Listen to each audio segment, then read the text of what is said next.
The international push for a Palestinian state is gaining ground. Today, 3 European countries said they will recognize a new state for Palestinians. Israel calls it a major victory for Hamas and a reward for terrorism. The announcements come as Israeli forces are pushing deeper into the last Hamas stronghold in Rafah.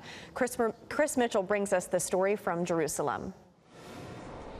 Today, Ireland, Spain, and Norway announced they will recognize a state of Palestine. Each of us will now undertake whatever national steps are necessary to give effect to that decision.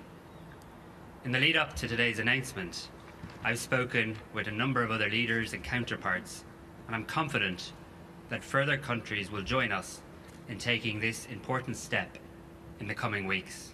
Hamas called the decision an important step, while Israeli Foreign Minister Israel Katz said it is giving a prize to Hamas and Iran. And he recalled Israel's ambassadors to Norway and Ireland. The European countries' announcements came after this week's decision by the International Criminal Court to consider arrest warrants for Israeli Prime Minister Benjamin Netanyahu and Defense Minister Yoav Gallant. On Tuesday, Norway declared if warrants are issued, they will enforce them and arrest Netanyahu and Gallant. On Capitol Hill, a bipartisan group of U.S. senators say they'll take action against the ICC, and the House of Representatives is working on a bill to sanction the court. Netanyahu warned that other democracies will be affected and told ABC the ICC prosecutor is pouring gasoline on the global fires of anti-Semitism. Because he is attacking the one and only Jewish state and trying to handcuff us, preventing us from exercising responsibly through the laws of war as we obey them and we are subordinate to them. He's saying we're not. He's creating false symmetry, false facts, and he's doing a grave injustice to the international court. On the battlefield, the White House says it is satisfied with Israel's scaled-down military plan to invade the last major Hamas stronghold of Rafah. The IDF already reportedly controls about 30% of the city and more than half of the strategic Philadelphia corridor. This area contains smuggling tunnels used by Hamas to resupply its ammunition and weapons. Further north, the U.S.-built pier is bringing in aid to Gaza, but most of the aid is being stolen soon after it leaves the pier, and the Pentagon says none of that aid has reached the people in Gaza. On the diplomatic front, a major issue is still what will happen in Gaza after the fighting is over. Netanyahu says the Palestinian Authority will not control Gaza after the war.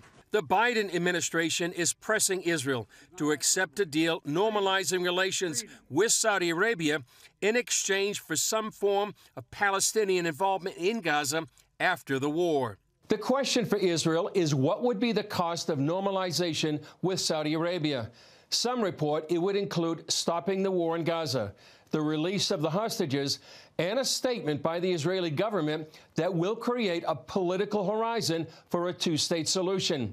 But Israel remains opposed to creating a Palestinian state, which could become a haven for terrorism.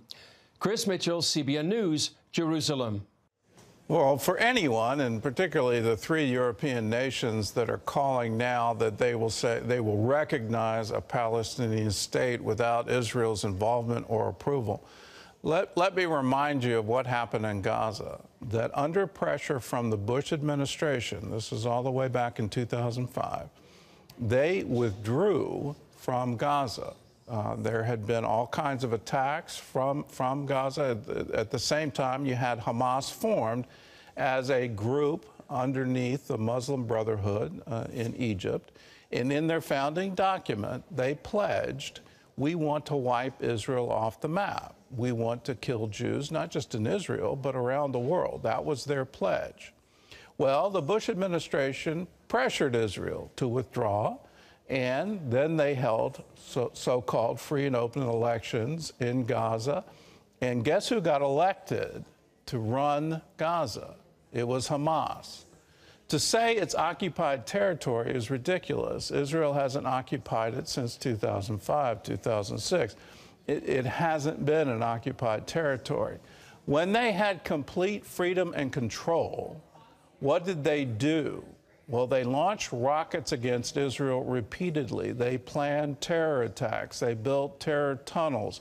They tried to fulfill their pledge, which is we want to wipe Israel off the map. How can you recognize that kind of entity? How can you say, as an international community, we support that? We want to reward that. We applaud it. Why in the world would you ever do that? It makes no sense to me to give aid and support to terrorists who are bent on genocide. That's what they've pledged to do. Can we please all wake up and believe them when they say it? Because that is their intent, and that is clearly what they're doing.